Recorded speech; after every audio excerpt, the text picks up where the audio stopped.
Hello, നമ്മളിന്ന് പുതിയ chapter start ചെയ്യണം. Investment accounting. എന്താണ് ഇൻവെസ്റ്റ്മെൻറ്റ്സ് എന്ന് പറഞ്ഞു കഴിഞ്ഞാൽ? ഇൻവെസ്റ്റ്മെൻറ്റ്സ് എന്ന് പറഞ്ഞു കഴിഞ്ഞാൽ നമ്മൾക്ക് സർപ്ലസ് ആയിട്ടുള്ള ഫണ്ട്സ് സെക്യൂരിറ്റീസിൽ ഇൻവെസ്റ്റ് ചെയ്യും. എന്തിനു വേണ്ടിയാണ്? ഒരു ഇൻകം ജനറേറ്റ് ചെയ്യാൻ വേണ്ടി, അല്ലേ? അത് തന്നെയാണ് നമ്മളിവിടെ ചെയ്യാൻ പോകുന്നത്. അതിൻ്റെ അക്കൗണ്ടിങ് എങ്ങനെയാണെന്നുള്ളതാണ് ചെയ്യാൻ പോകുന്നത്. From the point of view of purchaser as well as from the point of view of seller. നമ്മളിവിടെ മെയിനായിട്ട് ഡീൽ ചെയ്യുന്ന ഇൻവെസ്റ്റ്മെൻറ്റുകൾ എന്ന് പറഞ്ഞു കഴിഞ്ഞാൽ ഫിനാൻഷ്യൽ ഇൻസ്ട്രുമെൻറ്റ്സ് ആണ്. ഫിനാൻഷ്യൽ സെക്യൂരിറ്റീസിനെയാണ് നമ്മളിവിടെ അതിൻ്റെ ട്രീറ്റ്മെൻറ്റാണ് നമ്മളിവിടെ നോക്കുന്നത്. ഇവിടെ ഫിനാൻഷ്യൽ ഇൻവെസ്റ്റ്മെൻറ്റ്സ് എന്ന് പറയുമ്പോൾ ഷെയർസ് ഉണ്ടാവും, ഡിബഞ്ചേഴ്സ്, ബോൺസ് ആവാം, അല്ലെങ്കിൽ G-Secs ആവാം. G-Secs എന്ന് പറഞ്ഞാൽ ഗവൺമെൻറ് സെക്യൂരിറ്റീസ്, അല്ലേ? ഇതാണ് മെയിനായിട്ട് ഫിനാൻഷ്യൽ ഇൻസ്ട്രുമെൻറ്റ്സ് അല്ലെങ്കിൽ ഫിനാൻഷ്യൽ സെക്യൂരിറ്റീസ് എന്ന് പറഞ്ഞു കഴിഞ്ഞാൽ, അല്ലേ? ഇതിൽ നടത്തുന്ന ഇൻവെസ്റ്റ്മെൻറ്റ് അതെങ്ങനെയാണ് അക്കൗണ്ട് ചെയ്യുക, അതിൻ്റെ ട്രീറ്റ്മെൻറ്റ് എങ്ങനെയാണ്, അതിൻ്റെ ഡിവിഡൻഡ് ഇൻട്രസ്റ്റ് പോർഷനൊക്കെ എങ്ങനെ അക്കൗണ്ട് ചെയ്യുന്നുള്ളതാണ് നമ്മളിവിടെ മെയിനായിട്ട് പഠിക്കാൻ പോകുന്നത്. ഇനി ഇൻവെസ്റ്റ്മെൻറ്റിൽ നിന്ന് കിട്ടുന്ന ഇൻകത്തിനെ രണ്ടായിട്ട് ക്ലാസിഫൈ ചെയ്യാം എന്ന് ഞാൻ പറഞ്ഞു. നമ്മൾ സെക്യൂരിറ്റീസിൽ അല്ലെങ്കിൽ ഷെയർസിലൊക്കെ ഇൻവെസ്റ്റ് ചെയ്യുന്ന ഇൻകം ജനറേറ്റ് ചെയ്യാൻ വേണ്ടിയാണ്, അല്ലേ? അല്ലെങ്കിൽ ഒരു റവന്യൂ കിട്ടാൻ വേണ്ടി ആ ഇൻകത്തിനെ നമ്മൾ രണ്ടായിട്ട് ക്ലാസിഫൈ ചെയ്യണം.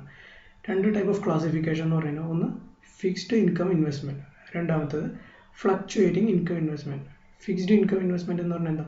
ഇൻകം അല്ലെങ്കിൽ ജനറേറ്റ് ചെയ്യുന്ന ആ സെക്യൂരിറ്റിയിൽ നിന്ന് ജനറേറ്റ് ചെയ്യുന്ന ഇൻകം എപ്പോഴും സ്റ്റേബിൾ ആയിരിക്കും, ഫിക്സ്ഡ് ആയിരിക്കും, അല്ലേ? അത് എന്തൊക്കെ ഇൻസ്ട്രുമെൻറ്റ്സ് ചെയ്യുന്നതാണ് അങ്ങനത്തെ ഇൻകം കിട്ടുന്നത്? ഡിബഞ്ചേഴ്സ്. എന്താണെന്ന് വെച്ച് കഴിഞ്ഞാൽ ഒരു പ്രിസ്ക്രൈബ്ഡ് റേറ്റ് ഓഫ് ഇൻട്രസ്റ്റ് നമ്മൾക്ക് ആദ്യമേ പറഞ്ഞിട്ടുണ്ടാവും, അല്ലേ? 12% ഡിബഞ്ചേഴ്സ്, 14% ഡിബഞ്ചേഴ്സ്, 7.5% ഡിബഞ്ചേഴ്സ് എന്നൊക്കെ പറഞ്ഞിട്ടുണ്ടാവും നമ്മൾ ഇഷ്യൂ ചെയ്യുമ്പോൾ തന്നെ. അതുപോലെ തന്നെ പ്രിഫറൻസ് ഷെയർസ്, എത്രയാണ് ഡിവിഡൻഡ് കൊടുക്കാൻ പോകുന്നതെന്ന് ആദ്യമേ ഇഷ്യൂ ചെയ്യുന്ന ടേംസിൽ തന്നെ പറഞ്ഞിട്ടുണ്ടാവും. ഗവൺമെൻറ് സെക്യൂരിറ്റീസിൻ്റെ കാര്യം അത് തന്നെ. അതുകൊണ്ട് തന്നെ നമ്മൾ എന്തായിട്ടാണ് ക്ലാസിഫൈ ചെയ്യുക? Fixed income investment. ഇനിയുള്ള ഫ്ലക്ച്വേറ്റിംഗ് ഇൻകം ഇൻവെസ്റ്റ്മെൻറ്റ്, ഇത് ഫ്ലക്ച്വേറ്റ് ചെയ്തുകൊണ്ടിരിക്കും, അല്ലേ? ഏറ്റവും വലിയ എക്സാമ്പിൾ എന്ന് പറയുന്നത് ഇക്വിറ്റി ഷെയർസ് ആണ്. ഇതെങ്ങനെയാണ് ഫ്ലക്ച്വേറ്റ് ചെയ്തുകൊണ്ടിരിക്കുന്നത്? കമ്പനിയുടെ പെർഫോമൻസിനെയും പ്രോഫിറ്റിനെയൊക്കെ അനുസരിച്ചിരിക്കും അതിൻ്റെ ഡിവിഡൻഡ് ഡിക്ലറേഷൻ, അല്ലേ? ഇക്വിറ്റി ഷെയർസിൻ്റെ ഇൻകം, അതിൽ നിന്ന് ജനറേറ്റ് ചെയ്യുന്ന ഇൻകം എപ്പോഴും ഫ്ലക്ച്വേറ്റിംഗ് ആയിരിക്കും. ഇനി ഇൻവെസ്റ്റ്മെൻറ്റ്സ് എന്ന് പറഞ്ഞു കഴിഞ്ഞാൽ സ്റ്റോക്ക് എക്സ്ചേഞ്ചിൽ ത്രൂ ബാങ്ക്സ് ആൻഡ് ബ്രോക്കേഴ്സ് നമുക്ക് ഫ്രീ ആയിട്ട് പർച്ചേസ് ചെയ്യാനും സെല് ചെയ്യാനും പറ്റും. പക്ഷേ നമ്മൾ ബാങ്കിന് ഒരു കമ്മീഷൻ അല്ലെങ്കിൽ ബ്രോക്കറിനൊരു ബ്രോക്കറേജ് ഫീ കൊടുക്കേണ്ടി വരും ഇതുപോലത്തെ ട്രാൻസാക്ഷൻസിന്. അത് അവരുടെ സർവീസ് ചാർജ് ആയിട്ട് കൊടുക്കേണ്ടി വരും.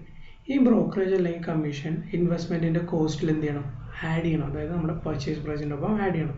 നമ്മൾ നോർമൽ അസറ്റിൻ്റെ ട്രാൻസാക്ഷൻസ് ചെയ്യുമ്പോൾ ഇൻസിഡൻ്റൽ എക്സ്പെൻസസ് ആഡ് ചെയ്യുന്ന പോലെ ഇൻവെസ്റ്റ്മെൻറ്റിൻ്റെ പർച്ചേസ് അല്ലെങ്കിൽ സെയിലിന് ഇൻസിഡൻ്റ് ആയിട്ടുള്ള എക്സ്പെൻസുകളെല്ലാം ആഡ് ചെയ്യണം. പക്ഷേ സെയിൽസിനെ സംബന്ധിച്ച് ഒരാൾ സെയിൽ ചെയ്യണം, അപ്പോൾ ഈ പറയുന്ന ബ്രോക്കറേജും കമ്മീഷനൊക്കെ എന്ത് ചെയ്യണം? സെയിൽ പ്രൊസീഡ്സ് ചെയ്യുന്ന ലെസ് ചെയ്യണം. പർച്ചേസ് ആണെങ്കിൽ ആഡ് ചെയ്യണം, സെയിൽസ് ആണെങ്കിൽ ലെസ് ചെയ്യണം.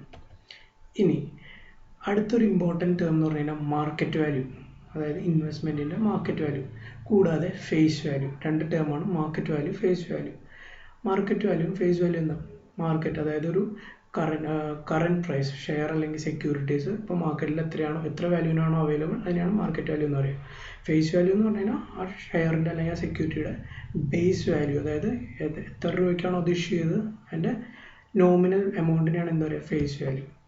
മാർക്കറ്റ് വാല്യൂ കുറച്ച് ഫാക്ടേഴ്സിനെ ഡിപ്പെൻഡ് ചെയ്തിരിക്കും. എന്തൊക്കെയാണ്? പ്രിവെയിലിംഗ് ഇൻട്രസ്റ്റ് റേറ്റ്, അതായത് എക്കണോമിയിൽ കറൻറ്റായിട്ട് പ്രിവെയിൽ ചെയ്യുന്ന ഇൻട്രസ്റ്റ് റേറ്റ്, പിന്നെ ഒരു കൺട്രിയിലെ പൊളിറ്റിക്കൽ സിറ്റുവേഷൻ, പിന്നെ ഇൻവെസ്റ്റ്മെൻറ്റിൻ്റെ സേഫ്റ്റി, അതായത് ഒരു ഇൻവെസ്റ്ററുടെ പെർസെപ്ഷൻ, ഇത്ര സേഫാണ്, ഓക്കെ ഇന്ന കാര്യത്തിൽ ഇട്ട് കഴിഞ്ഞാൽ സേഫ് ആയിരിക്കും, അല്ലെങ്കിൽ ഇക്വിറ്റി ഷെയർസിൽ ഇട്ട് കഴിഞ്ഞാൽ സേഫ് അല്ല പക്ഷേ ഹൈ റിട്ടേൺ ഉണ്ട്, ഓരോരുത്തരുടെ പെർസെപ്ഷൻ അനുസരിച്ചിട്ട്.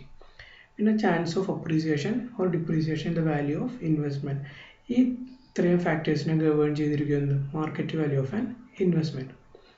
ഇനി മാർക്കറ്റ് വാല്യൂ ഫേസ് വാല്യൂ തമ്മിലുള്ള ബന്ധം എന്താണെന്ന് വെച്ച് കഴിഞ്ഞാൽ, if market value is less than face value നമ്മൾ എന്ത് വിളിക്കും? അറ്റ് ഡിസ്കൗണ്ട്, അതായത് ഇൻവെസ്റ്റ്മെൻറ്റ് ഈസ് അറ്റ് ഡിസ്കൗണ്ട് എന്ന് വിളിക്കും. ഇനി മാർക്കറ്റ് വാല്യൂ ഫേസ് വാല്യൂവിന് ഈക്വൽ ആണെങ്കിൽ നമ്മൾ എന്ത് വിളിക്കും? At par. ഇത് നമ്മൾ ഷെയർസിൻ്റെയും ഡിബഞ്ചേഴ്സിൻ്റെയും ഇഷ്യൂ, അത് accounting for issue of shares and debentures പഠിച്ചപ്പോൾ നമ്മൾ പഠിച്ചിട്ടുള്ള ടേംസ് ആണ്, അല്ലേ? Market value less than face value ആണെങ്കിൽ discount, equal to face value ആണെങ്കിൽ par, greater than face value ആണെങ്കിൽ investment is set to be at premium എന്ന് പറയും, അല്ലേ? അപ്പോൾ മാർക്കറ്റ് വാല്യൂ ഫേസ് വാല്യൂവിൻ്റെ ബന്ധം മൂന്നായിട്ട് ക്ലാസിഫൈ ചെയ്യാം. It may be at discount, it may be at par, or it may be at premium. അത് market value face വാല്യൂവിൻ്റെ റിലേഷൻഷിപ്പ് അനുസരിച്ചിരിക്കും. അതായത് മാർക്കറ്റ് വാല്യൂ ഫേസ് വാല്യൂവിനേക്കാൾ താഴെയാണെങ്കിൽ ഡിസ്കൗണ്ട്, സെയിം ആണെന്നുണ്ടെങ്കിൽ പാർ, ഗ്രേറ്റർ ആണെന്നുണ്ടെങ്കിൽ പ്രീമിയം. ഇനി ഇൻവെസ്റ്റ്മെൻറ്റ് അക്കൗണ്ട്സ് എങ്ങനെയാണ് പ്രിപ്പയർ ചെയ്യുക? ഇൻവെസ്റ്റ്മെൻറ്റ് എന്ന് പറഞ്ഞു കഴിഞ്ഞാൽ ഒരു അസറ്റാണ് അല്ലേ? മറ്റേതൊരു അസറ്റ് അക്കൗണ്ട് എങ്ങനെയാണോ പ്രിപ്പയർ ചെയ്യുന്നത് അതുപോലെ തന്നെയാണ് ഇൻവെസ്റ്റ്മെൻറ്റ് അക്കൗണ്ടും പ്രിപ്പയർ ചെയ്യുന്നത്. പക്ഷെ ഒരു വ്യത്യാസം എന്ന് പറഞ്ഞു കഴിഞ്ഞാൽ എത്ര ടൈപ്പ് ഓഫ് സെക്യൂരിറ്റീസ് ഉണ്ടോ ആ ഓരോ സെക്യൂരിറ്റീസിനും സെപ്പറേറ്റ് അക്കൗണ്ട് ഓപ്പൺ ചെയ്യണം. സപ്പോസ് എക്സ് എന്ന് പറയുന്ന ഒരാൾക്ക് 12% ഡിബെഞ്ചേഴ്സ് ഉണ്ട്, 5% ഡിബെഞ്ചേഴ്സ് ഉണ്ട്, ഇക്വിറ്റി ഷെയർസ് ഉണ്ട്, പ്രിഫറൻസ് ഷെയർസ് ഉണ്ട്. 4 type of securities: 12% debentures, 5% debentures, equity shares and preference shares. അപ്പോൾ 4 സെപ്പറേറ്റ് ഇൻവെസ്റ്റ്മെൻറ്റ് അക്കൗണ്ട് ഓപ്പൺ ചെയ്യണം. Investment in 12% debentures account, investment in 5% debentures account, investment in equity shares account, investment in preference shares account. Investment account open ചെയ്ത് കഴിഞ്ഞാൽ corresponding ആയിട്ട് എന്ത് open ചെയ്യണം? Interest account അല്ലെങ്കിൽ dividend account. Debentures ആണെങ്കിൽ interest receive ചെയ്യും, shares ആണെങ്കിൽ dividend receive ചെയ്യും. അതായത് ഇൻവെസ്റ്റ്മെൻറ്റിൻ്റെ എയിം എന്ന് പറഞ്ഞു കഴിഞ്ഞാൽ ഇൻകം ജനറേറ്റ് ചെയ്യുക. അപ്പോൾ നമ്മൾ അസറ്റ് കാണിച്ചു, നമ്മളപ്പോൾ അസറ്റിൽ നിന്ന് കിട്ടുന്ന ഇൻകം എൻട്രി ചെയ്യാൻ വേണ്ടി സെപ്പറേറ്റ് ഇൻകം അക്കൗണ്ട്, അതായത് ഇൻട്രസ്റ്റ് ഓർ ഡിവിഡൻഡ് അക്കൗണ്ട്. ഇവിടെ ശ്രദ്ധിക്കേണ്ട കാര്യം എന്ന് പറഞ്ഞു കഴിഞ്ഞാൽ മൾട്ടിപ്പിൾ ഇൻവെസ്റ്റ്മെൻറ്റ് അക്കൗണ്ട് ഉണ്ടാവും. ഇപ്പോൾ നമ്മുടെ കാര്യത്തിൽ 4 ഇൻവെസ്റ്റ്മെൻറ്റ് അക്കൗണ്ട് ഓപ്പൺ ചെയ്തു അല്ലേ? 12% debenture, 5% debenture, equity shares account, preference shares account. പക്ഷേ എല്ലാത്തിനും കൂടി ഒരു ഇൻട്രസ്റ്റ് അക്കൗണ്ടും ഒരു ഡിവിഡൻഡ് അക്കൗണ്ടും ഉണ്ടാവുള്ളൂ. മൾട്ടിപ്പിൾ ഇൻവെസ്റ്റ്മെൻറ്റ്സ് അക്കൗണ്ട് ഉണ്ടാവും, പക്ഷേ ഇൻട്രസ്റ്റ് അക്കൗണ്ടും ഡിവിഡൻഡ് അക്കൗണ്ടും ഓരോന്ന് വെച്ചേ ഉണ്ടാവുള്ളൂ. ഇതാണ് ഇൻവെസ്റ്റ്മെൻറ്റ്സ് അക്കൗണ്ട് പ്രിപ്പയർ ചെയ്യുന്നതിൻ്റെ ബേസിക്. ഇനി ഇൻവെസ്റ്റ്മെൻറ്റ് ട്രാൻസാക്ഷൻസ് എന്ന് പറഞ്ഞാൽ എങ്ങനെയാണ് ട്രാൻസാക്ട് ചെയ്യുന്നത് അല്ലെങ്കിൽ എങ്ങനെയാണ് കോട്ട് ചെയ്യുന്നത്? പർച്ചേസ് ചെയ്യുമ്പോൾ സെല് ചെയ്യുമ്പോൾ കോട്ട് ചെയ്യുന്നത് എങ്ങനെയാണ്? കോട്ട് ചെയ്യുന്ന 2 വിധത്തിൽ കോട്ട് ചെയ്യാം: cum dividend or cum interest and ex dividend or ex interest quotation. എന്തൊക്കെയാണെന്ന് അറിയണം. ഈ കം ഡിവിഡൻഡ് അല്ലെങ്കിൽ കം ഇൻട്രസ്റ്റ് എന്താണ്, എക്സ് ഡിവിഡൻഡ് അല്ലെങ്കിൽ എക്സ് ഇൻട്രസ്റ്റ് കൊട്ടേഷൻ എന്ന് പറഞ്ഞാൽ എന്താണെന്നുള്ളത് അറിയണം. ഇത് അറിയണമെന്നുണ്ടെങ്കിൽ അതിന് മുന്നേ കുറച്ച് ഡേറ്റ്സിനെ പറ്റി നിങ്ങൾക്ക് അറിയണം. ഡേറ്റ്സ്, നമ്മൾക്കൊരു എക്സാമ്പിൾ എടുക്കാം. ഒരു നിങ്ങളൊരു ഷെയറിൽ ഇൻവെസ്റ്റ് ചെയ്യണം. അപ്പോൾ അതിനെ സംബന്ധിച്ചുള്ള കുറച്ച് ഇമ്പോർട്ടൻറ്റ് ഡേറ്റ്സ് ഇത് പറഞ്ഞു കഴിഞ്ഞാൽ എന്താണ് കം ഡിവിഡൻഡ് അല്ലെങ്കിൽ എന്താണ് എക്സ് ഡിവിഡൻഡ് എന്ന് നിങ്ങൾക്ക് മനസ്സിലാവുള്ളൂ. അപ്പോൾ സപ്പോസ് നിങ്ങൾക്ക് ഒരു ഷെയർ ഉണ്ട്, സപ്പോസ് ഇൻഫോസിസിൻ്റെ നിങ്ങൾക്ക് ഷെയർ ഉണ്ട്, ഇൻഫോസിസിൻ്റെ സെക്യൂരിറ്റീസ്. ഓക്കെ, അപ്പോൾ ഇതിനെ സംബന്ധിച്ച് കുറച്ച് ഡേറ്റ്സ് ഉണ്ട്. ആ ഡേറ്റ്സ് നിങ്ങൾക്ക് അറിഞ്ഞാൽ എന്തറിയാൻ പറ്റുള്ളൂ? കം ഡിവിഡൻഡ് ആണോ എക്സ് ഡിവിഡൻഡ് ആണോ? ആദ്യത്തെ ഡേറ്റ് എന്ന് പറഞ്ഞു കഴിഞ്ഞാൽ ഡിവിഡൻഡ് ഡിക്ലെയർ ചെയ്യുക. സപ്പോസ് നിങ്ങൾക്ക് ഇൻഫോസിസിൻ്റെ ഷെയർസ് ഉണ്ടെന്ന് പറഞ്ഞാൽ നിങ്ങൾക്ക് ഡിവിഡൻഡ് കിട്ടും അല്ലേ? ഷെയർസ് സെക്യൂരിറ്റിയിൽ നിങ്ങൾക്ക് ഇൻവെസ്റ്റ്മെൻറ്റ് ആണെങ്കിൽ നിങ്ങൾക്ക് എന്തായാലും ഡിവിഡൻഡ് കിട്ടും. അപ്പോൾ ഡിവിഡൻഡ് ആര് ഡിക്ലെയർ ചെയ്യുന്നത്? കമ്പനിയും ഡയറക്ടേഴ്സ് ഡിക്ലെയർ ചെയ്യുക അല്ലേ? ഡിവിഡൻഡ് ഡിക്ലെയർ ചെയ്ത ഡേറ്റ് എന്ന് പറഞ്ഞു കഴിഞ്ഞാൽ 2nd January ആണ്. 2nd January ഡിവിഡൻഡ് ഡിക്ലെയർ ചെയ്തു. അപ്പോൾ ആദ്യം നടക്കുന്ന പ്രൊസീജിയർ എന്ന് പറഞ്ഞു കഴിഞ്ഞാൽ ഡിക്ലറേഷൻ ഓഫ് ഡിവിഡൻഡ് ആണ്. ആ ഡേറ്റിനെയാണ് എന്താ പറയുക? Declaration date. ഇവിടെ നമ്മുടെ example 2nd January. Declaration date കഴിഞ്ഞാൽ ഉടനെ വരുന്നതാണ് last cum dividend date. Last cum dividend date എന്ന് പറഞ്ഞു കഴിഞ്ഞാൽ നിങ്ങൾക്ക് ഷെയർ അഡീഷണൽ ആയിട്ട് ഷെയർ പർച്ചേസ് ചെയ്യാം, കൂടാതെ ആ ഷെയറിൻ്റെ ഈ ഡിക്ലെയർ ചെയ്ത ഡേറ്റിൽ ഡിവിഡൻഡും റിസീവ് ചെയ്യാൻ നിങ്ങൾ എലിജിബിൾ ആയിരിക്കും. അത് ഇന്ന് വരെ 7th വരെ. 7th ശേഷം നിങ്ങൾ ഷെയർ പർച്ചേസ് ചെയ്ത് കഴിഞ്ഞാൽ നിങ്ങൾക്ക് ഡിവിഡൻഡ് റിസീവ് ചെയ്യാൻ എലിജിബിൾ ആവില്ല. അത് ലാസ്റ്റ് ഓണർക്കായിരിക്കും ഡിവിഡൻഡ് കിട്ടുക. ഇനി ലാസ്റ്റ് കം ഡിവിഡൻഡ് ഡേറ്റ് കഴിഞ്ഞാൽ വരുന്ന ഡേറ്റാണ് എക്സ് ഡിവിഡൻഡ് ഡേറ്റ്. അതിവിടെ എന്നാണോ ലാസ്റ്റ് കം ഡിവിഡൻഡ് ഡേറ്റ് കഴിയുന്നത് അതിൻ്റെ പിറ്റേ ദിവസമായിരിക്കും എക്സ് ഡിവിഡൻഡ് ഡേറ്റ്. അത് ഇവിടെ 8th January. എക്സ് ഡിവിഡൻഡ് ഡേറ്റിൻ്റെ പ്രത്യേകത എന്ന് പറഞ്ഞു കഴിഞ്ഞാൽ അന്ന് തുടങ്ങി മേടിക്കുന്ന ഷെയറുകൾക്ക് അല്ലെങ്കിൽ സെക്യൂരിറ്റികൾക്ക് ഇൻട്രസ്റ്റ് അല്ലെങ്കിൽ ഡിവിഡൻഡ് റിസീവ് ചെയ്യാനുള്ള നിങ്ങൾ എലിജിബിൾ ആയിരിക്കില്ല. അതായത് ആരാണോ ബയർ അയാൾക്ക് ഇൻട്രസ്റ്റ് അല്ലെങ്കിൽ ഡിവിഡൻഡ് കിട്ടില്ല. ഇനി അടുത്ത date record date. Record date എന്ന് പറഞ്ഞാൽ കമ്പനിക്ക് ഒരു രജിസ്റ്റർ ഉണ്ടാവും, രജിസ്റ്റർ ഓഫ് മെമ്പേഴ്സ്.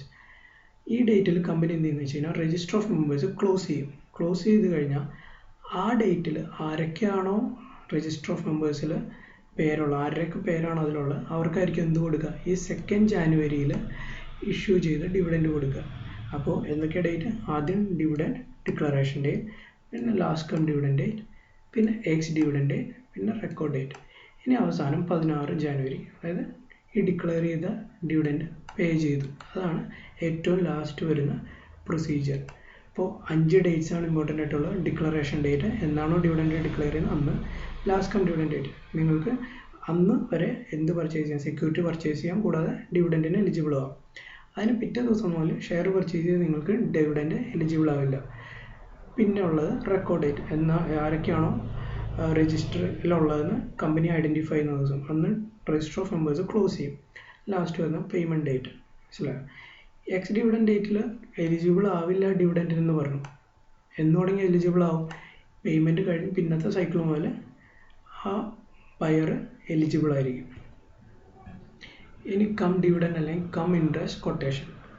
ഡിവിഡൻഡ് അല്ലെങ്കിൽ കം ഇൻട്രസ്റ്റ് കൊട്ടേഷൻ എന്ന് പറഞ്ഞു കഴിഞ്ഞാൽ നിങ്ങൾ കോട്ട് ചെയ്യുന്ന പ്രൈസിൽ ഡിവിഡൻഡ് പോർഷൻ ഇൻക്ലൂഡഡ് ആയിരിക്കും. സപ്പോസ് 100 രൂപ ഫേസ് വാല്യൂ ഉള്ള 100 ഷെയർസ് നിങ്ങൾ വാങ്ങിക്കുകയാണ്. അപ്പോൾ 100 × 100 10,000 റുപ്പീസ് അല്ലേ.